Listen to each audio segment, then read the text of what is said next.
Hello friends, welcome to Study Circle. আজও আমরা বৈদিক ম্যাথসের স্কোয়ার বিষয় নিয়ে আলোচনা করব। আজ আমাদের চতুর্থ ক্লাস। এই ক্লাসে আমরা শিখব কিভাবে বিভিন্ন বিশেষ কিছু সংখ্যা যেগুলো আমরা বর্গ করতে পারি। তো আমরা বিষয়বস্তুর মধ্যে ঢুকি। এখানে দেখতে পাচ্ছ কয়েকটি বিশেষ সংখ্যার বর্গ করার নিয়ম। 1 দিয়ে গঠিত সংখ্যার বর্গফল, অর্থাৎ এখানে আমরা যে সংখ্যাগুলো পাবো সেই সংখ্যাগুলো 1 দিয়ে গঠিত হবে, অর্থাৎ আদার্স কোনো সংখ্যা এর মধ্যে থাকবে না। যেমন আমাদের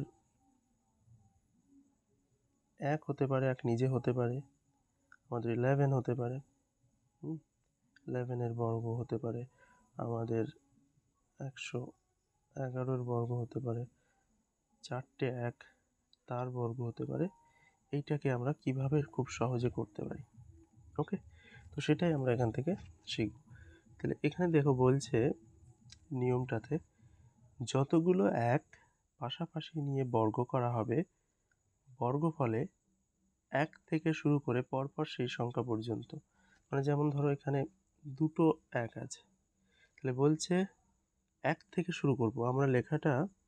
এখানে যেমন দুটো 1 আছে, আমরা লেখাটা 1 থেকে শুরু করে পরপর সেই সংখ্যা পর্যন্ত লিখতে হবে। অর্থাৎ দুটো সংখ্যা আছে, এখানে দুটো ডিজিট আছে, আমাদের সংখ্যা বলছি দুটো ডিজিট রয়েছে, তো আমরা 1 থেকে শুরু করে 2 পর্যন্ত লিখলাম।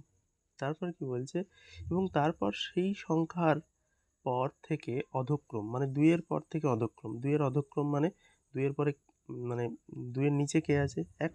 অধক্রম মানে নিচের দিকে যাওয়া, আর ঊর্ধ্বক্রম মানে উপর দিকে যাওয়া। তো বলছে অধক্রমে পরপর সংখ্যাগুলি লিখি। তো আমাদের দেখো 2 এর পরে অধক্রমে 1ই আছে, শূন্যটা আমরা যদি নেব না এদিকে, তো আমাদের কিন্তু এই 11 অ্যান্সারটা হবে 121। তেমনিভাবে আমরা যদি থার্ড, যেটা 3টে 1 আছে, এটাকে যদি আমরা দেখি, তাহলে আমরা 1 থেকে শুরু করলাম, 2 3। কেন 3? কারণ এখানে 3টে 1 আছে।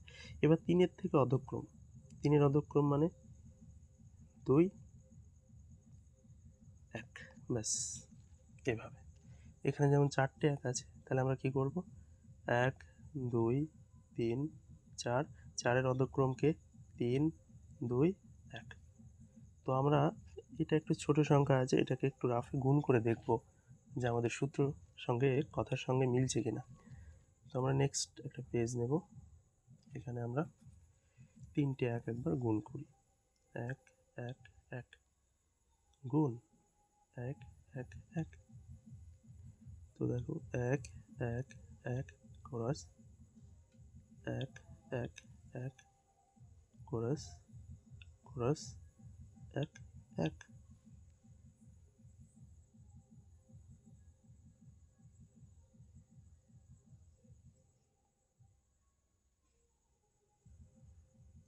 আরেকটা 1, সরি, আরেকটা 1, ওকে। একটু যোগ করার চেষ্টা করি। 1 নেমে গেল, 2 আসলো, 3 আসবে, 2 1। তাহলে দেখো বিষয়টা তাই হচ্ছে।